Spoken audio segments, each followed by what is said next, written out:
तू mobile upgrade करतोच ना, मग तसंच आता नेचरला अपग्रेड करायची वेळ आली. पप्पा काय म्हणताय तुम्ही बॅलन्स्ड आणि ते प्रमाणात, हे काय आहे? अरे सार्थक, मला इतकंच म्हणायचंय की आमच्या काळात आहे ना अशा ओसाड जमिनी नव्हत्या. सगळीकडे हिरवीगार झाडे होती, बाग बगीचे होते आणि फॉरेस्ट पण भरपूर होते. अहो मग आताही आहेत की. आपल्या गॅलरीत जाऊन बघतोस का एकदा? हा बघतो मी, त्यात काय एवढं. A few moments later. काय दिसलं सांग बरं? हा सांगतो बरं. सगळीकडे उंच उंच इमारतीच दिसतंय, अजून काय? मिळालं ना तुला तुझ्या प्रश्नाचं उत्तर? आज जितक्या लांबपर्यंत तू तुझी नजर फिरवशील ना, तितक्या लांबपर्यंत तुला फक्त सिमेंट कॉन्क्रीटचेच जंगल दिसते, म्हणजे बिल्डिंगच बिल्डिंग. हो बरोबर आहे. म्हणजे झाडं कापली, उष्णता वाढली. आपण मोठमोठ्या बिल्डिंगचं कन्स्ट्रक्शन करण्यासाठी आपली जंगलं तोडतोय, पण आपण झाडं लावायला विसरतोय.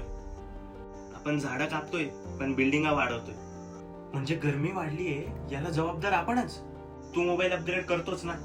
हो, मग तसंच आता नेचरला अपग्रेड करायची वेळ आली.